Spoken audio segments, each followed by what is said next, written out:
نکل آیا۔ اسے پتہ نہیں چلا وہ غصے میں خود کے قریب کر چکا تھا۔ نور کے دونوں بازو اس کے ہاتھوں میں تھے۔ نور تو سکتے میں تھی، زندگی میں پہلی بار کسی کے یوں قریب کھڑی۔ اس کی سانسوں کی تپش نور کے چہرے کو سرخ کر دیا۔ احمد کو جب احساس ہوا اس نے تیزی سے چھوڑا اسے۔ دونوں ہی نظریں چرا کے رہ گئے ایک دوسرے سے۔ سائیں کہاں رہ گئے تھے؟ آج دیر کر دی۔ عبیر کب سے مرتضیٰ کا انتظار کر رہی تھی۔ رات سے 12 بج رہے تھے۔ وہ اب 10 تک سو جاتی تھی، لیکن آج مرتضیٰ کے انتظار میں خود کو سونے سے روکا ہوا تھا۔ پریشان تھی اس کے دیر کرنے پر۔ وہ آیا تھا اور چلا بھی گیا، اسے پتہ نہیں چلا تھا۔ مرتضیٰ خود سے ہی لڑ رہا تھا۔ جہاں بھی تھا تم سے مطلب، اب ہر بات تمہیں بتا کر جایا کروں۔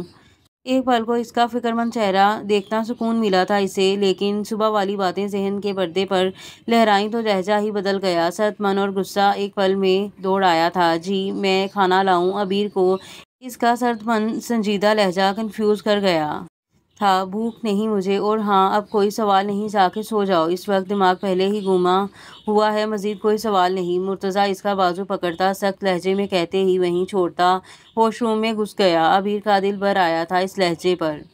سائیں ناراض کیوں ہو رہے ہو؟ مجھ سے کوئی غلطی ہو گئی ہے کیا؟ عبیر بے چینی سے روم میں چکر کاٹ رہی تھی۔ جب مرتضیٰ واش روم سے فریش ہوتا باہر آیا، وہ تیزی سے اس کے قریب جاتے نم لہجے میں بولی تھی، غلطی نہیں عبیر، تم غلطی کب کرتی ہو؟ تم تو لوگوں کا دماغ خراب کرتی ہو، سمجھتی کیا ہو خود کو؟ تم ملکہ ہو اس گھر کی، یہ سب تمہارا ہے، جو دل کرے گا وہ کرو گی، لحاظ کرنا بھول گئی ہو، یہاں سب تمہاری مرضی سے ہوگا۔ ہانیہ میری کزن ہے، تم اسے اور ماما کو گھر سے نکالنے کا سوچ رہی تھی۔ ہاں بولو۔ عبیر کے بولنے کی دیر تھی، وہ تو پھر چپ ہونے کا نام نہیں لے رہا تھا۔ غصے کی شدت سے داڑھا تھا اس پر، بازوؤں پر گرفت سخت تھی۔ وہ بے یقینی سے مرتضیٰ کو دیکھے گئی، جب عبیر اس کی گرفت میں کرائی تھی۔ مرتضیٰ کے اتنے شدید عمل پر اس کی سمجھ سے باہر تھا۔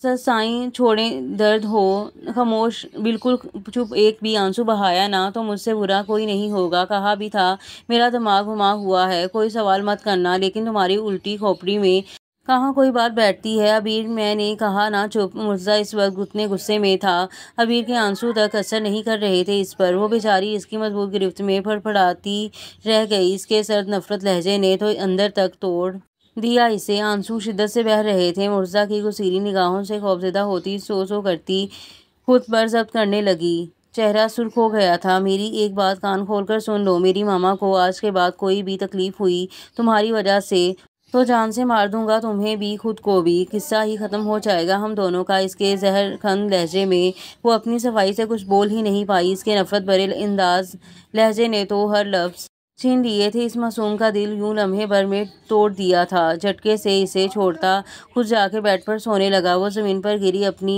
بری قسمت پر رو رہی تھی۔ کیسا کھیل تھا، ابھی تو محبت کے رنگ چڑھنے شروع ہوئے تھے، ایک پل میں سب ختم ہو گیا۔ اس کا دل کیا شدت سے داڑھیں مار مار کر رونے کا، لیکن اس دشمن جان کی موجودگی میں گھٹ گھٹ کر ہی روتی رہی۔ مرتضیٰ محسوس کر سکتا تھا، اس کی سسکیوں کو سن رہا تھا، دل اسے اپنے حصار میں لینے کو مچل رہا تھا، لیکن نہیں، دماغ اس وقت ماں کا ساتھ دے رہا تھا۔ اس کی سنی غلط تھا۔ عبیر کی باتیں، ماں کا رونا کیسے بھول سکتا تھا؟ وہ چاہتا تھا تو باتوں پر دھیان دلا رہا تھا، پیار محبت سے پوچھ سکتا تھا، لیکن عبیر کا مخاطب کرنا، خود پر ضبط کھو دینا، اب بری طرح پچھتا رہا تھا۔ وہ نہیں دینا چاہتا تھا، اسے تکلیف نہیں دے پا رہا تھا، کیسے کرتا؟ ابھی تو محبت ہوئی تھی، پھر کیوں ہو رہا تھا اس کے ساتھ اتنا برا؟ پوری رات سوچتی رہی، آخر ایسا کیا ہوا کہ اچانک مرتضیٰ کا محبت بھرا نرم لہجہ ہی تبدیل ہو گیا؟ اسے دونوں ہی اپنی اپنی سائٹ پر ساری رات جاگتے سوچتے ہوئے گزاری تھی۔ نانی اماں مجھے اپنے گھر بھیج دو، اماں ابا کے پاس جانا چاہتی ہوں میں، جہاں قدر نہیں وہاں رہنے کا فائدہ۔ عبیر کو یہی صحیح لگا تھا۔ ہے کیوں؟ کل تو کہہ رہی تھی یہ تمہارا اپنا گھر ہے، بڑی خوش تھی، آج کیا ہوا؟ کہیں مرتضیٰ نے کچھ کہا تو نہیں؟ نانی اماں اچانک سے اس کے فیصلے پر حیرت ہوئی۔ انہیں پورا قصہ نہیں پتا تھا، لیکن عبیر کا اداس چہرے، روئی آنکھیں، نم آواز، سب سمجھا رہا تھا نانی اماں کو۔ یہ گھر میرا نہیں ہے، شاید کبھی تھا ہی نہیں۔ گھر تو ایک ہی اپنا ہوتا ہے، جہاں ڈر کر سانس نہیں لینی پڑتی، جہاں دکھ سکھ میں نکالے نہیں جاتے، جہاں پیدا ہوتے ہیں وہی جیتے ہیں۔ شوہر کا گھر ہر عورت کے نصیب میں نہیں ہوتا اماں، بہت کم خوش نصیب عورتیں ہوتی ہیں جنہیں ماں باپ کے گھر کے بعد ایک اور اپنا گھر ملتا ہے، اور میں ان میں شمار نہیں ہوتی۔ اس کا دل بھر آیا تھا، آنسو لفظوں کے ساتھ بہہ رہے تھے۔ عبیر میری بیٹی، دل چھوٹا مت کر، دیکھنا سب ٹھیک ہو جائے گا، میں بات کرتی ہوں مرتضیٰ سے۔ نانی اماں اس کا دل صاف کرنا چاہا۔ مرتضیٰ کی طرف سے اب تو وہ خود یہ رشتہ ختم نہیں کروانا چاہتی تھی۔ عبیر جیسی بہو بیٹی انہیں کہیں نہیں مل سکتی تھی۔ احمد نے یہ سب بات سن لی تھی۔ اسے بہت دکھ ہوا تھا۔ عبیر کے لیے بائی پر غصہ آنے لگا تھا۔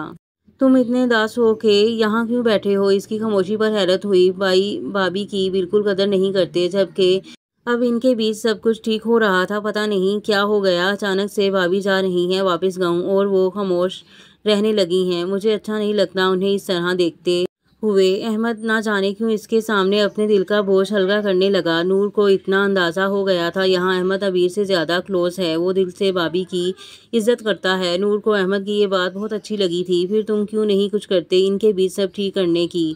نور نے پرسکون ہو کے اسے مشورہ دیا تھا۔ احمد ایک پل کو حیرت سے دیکھا، یہ آئیڈیا اسے کیوں نہیں آیا؟ اس کی آنکھوں میں چمک آئی تھی۔ واہ یار، تم نے تو میری پرابلم سالو کر دی، تھینک یو۔ ویسے کیا تم میری مدد کرو گی؟ احمد کو اس کی بات بہت اچھے سے سمجھ آ گئی تھی۔ وہ خوش ہوتا اسے دیکھا، وہ اتنی بری نہیں تھی، بس حالات اچھے میں ملاقات نہیں ہوئی ان کی۔ پھر کچھ سوچ کر سوال کیا نور سے۔ نور حیران ہوئی، وہ اتنا خوش ہو گیا اس کی چھوٹی سی بات پر ہی۔ ایک شرط پر۔ کیا؟ پہلے مجھے سوری کہو۔ نور نے اپنا بدلہ لیا۔ وہ کس لیے؟ احمد حیران ہوا۔ آپ نے ہمارے ساتھ شروع دن سے برے اثرات رکھے، بدتمیزی کی۔ نور اپنی غلطی کہاں مانتی تھی؟ احمد نے گورا دل چاہا یہی اس کا گلا دبا دے، لیکن ابھی اپنا مسئلہ نہیں بھابھی کا حل کرنا تھا۔ سوری اب کرو گی؟ اس کے اتنی جلدی سوری پر نور کو حیرت ہوئی، لیکن شاید وہ پریشان تھا، چہرے پر صاف ظاہر تھا۔ خیر اب کرنی پڑے گی مدد اس کو۔ سوری جو بول دیا۔ دل تو اس کے ساتھ بحث کرنے کو تھا، پتہ نہیں کیوں مزہ آتا تھا جسے اس کے ساتھ الجھنے میں۔ اوکے تو سنو، جیسا کہتی ہوں ویسا کرنا ہوگا۔ اگر ان دونوں کے بیچ کچھ صحیح کرنا ہے تو۔ نور تھوڑا آگے جھکی اور اب اپنے مشورے دینے شروع کر دیے۔ احمد اس کی بات غور سے سنتا، چہرے پر مسکراہٹ آ گئی اپنی کامیابی کا سوچ کر۔ چھوٹے آدا، تم مجھے گاؤں چھوڑ کے آؤ گے؟ عبیر ماموں سائیں کو کہتی، اگر وہ یہاں ہوتے۔ وہ تو کچھ دنوں کے لیے دوسرے شہر گئے ہوئے تھے اپنے بزنس کے کام سے۔ مجبوراً اسے احمد کے پاس آنا پڑا۔ دل تو اب یہاں رہنے کا تھا ہی نہیں، جس کے لیے رہنا تھا وہ تو کل سے بات تو دور کی دیکھ بھی نہیں رہا تھا۔ کتنی کوشش کی تھی بات کرنے کی، ایک بار اپنی غلطی پوچھنے کی، پر وہاں تو شاید اس کے لیے کوئی جگہ ہی نہیں تھی۔ اب تو عبیر کو بھی یہی لگا تھا مرزا اس کے ساتھ خوش نہیں، وہ ہانیہ سے شادی کرنا چاہتا ہے۔ بھابھی آپ کیوں جا رہی ہیں؟ ہمارے ساتھ رہیں نا، پلیز نہ جائیں، میں آپ کے ساتھ ہوں۔ بھائی سے پوچھ لیتے ہیں، کیا انہیں کوئی غلط فہمی ہوئی ہوگی؟ احمد نہیں چاہتا تھا وہ جائے، اس کے لیے کچھ بھی کرنا پڑا تو کرے گا۔ اب نہیں چھوٹے آدا، اب کچھ نہیں کہنا سننا، سب کچھ ختم ہو گیا۔ اس رشتے کا تو شروع سے ہی نہ سر تھا نہ پیر، پھر کیوں بلا وجہ ایک نام نہاد رشتے کو چلائے؟ آپ بولیں چھوڑ کے آتے ہیں کہ میں خود جاؤں؟ اب کی بار عبیر نے غصے سنجیدگی سے کہا تھا۔ سب ٹھیک ہو سکتا ہے؟ احمد نے لاچاکی سے بولا۔ نہیں ہو سکتا اب کچھ بھی ٹھیک، ایک شعر سناؤں؟ وہ اداس مسکراہٹ سے بولی۔ احمد اسبات سے سر ہلایا۔ مرتضیٰ کے اندر آتے قدم تھمے۔ اس کے میرے گاؤں کی مٹی سے بھرتا ہے تیرے شہر کا پیٹ، اور تیرے شہر والے گاؤں والوں کو گنوار کہا کرتے ہیں۔ زہرا خان۔ مرتضیٰ کب سے کمرے میں بے چین سا چکر کاٹ رہا تھا۔ عبیر کا سنا شعر نے اسے شرمندہ کر دیا تھا، لیکن وہ سمجھ نہیں پا رہا تھا کیا کریں، کیسے سب ٹھیک کریں۔ ماں کی باتیں پھر سنی ہوئی، عبیر کی زبانی وہ سب فریب تھا، کچھ اور تھا، کیوں وہ سمجھ نہیں پایا تھا۔ ابھی تھانے میں ایک مجرم پر کتنا غصہ نکالا تھا اس نے، کچھ سوچتا کمرے سے باہر نکلا، دادی کے کمرے کی طرف آیا۔ السلام علیکم دادی، کیسی طبیعت ہے؟ وہ پیار سے ان کا ماتھا چومتا وہیں بیٹھا، کن اکھیوں سے اسے ڈھونڈا، پر شاید باتھ روم میں تھی، دروازہ بند تھا۔ وعلیکم السلام میری جان، بس بوڑھی ہو گئی ہوں، کبھی ٹھیک کبھی بیمار، تم بتاؤ، تھکے ہوئے لگ رہے ہو۔ دادی پیار سے اپنے خوبرو خوبصورت پوتے کو دیکھتے ہوئے دل میں ماشاءاللہ کہا، وہ تھا ہی اتنا حسین مرد، اس کی شخصیت کمال کی تھی۔ نہیں ٹھیک ہوں، بس آپ عبیر کو سمجھائیں دادی، وہ ماما سے بدتمیزی نہ کیا کریں، آپ جانتی ہیں نا ماما کا رویہ، پھر ان سب میں ایک میں ہی پھنس جاتا ہوں۔ میں خود چاہتا ہوں ماما عبیر کو ایک موقع دیں، لیکن وہ اپنی زبان لہجے سے سب کا دل خراب کر رہی ہے۔ مرتضیٰ دادی کے ہاتھ اپنے ہاتھوں میں لیتا انہیں سب کہہ رہا تھا۔ دادی اس کے دل کی حالت اچھے سے سمجھ رہی تھی، جبکہ پیچھے کھڑی عبیر کا دل بھر آیا تھا۔ وہ اتنی بری ہے، سب کا دل خراب کر رہی ہے، پھر کیوں اس نے جھوٹی محبت دکھائی تھی اسے؟ وہ سب کیا تھا ان کے بیچ کچھ دنوں کے وہ حسین پل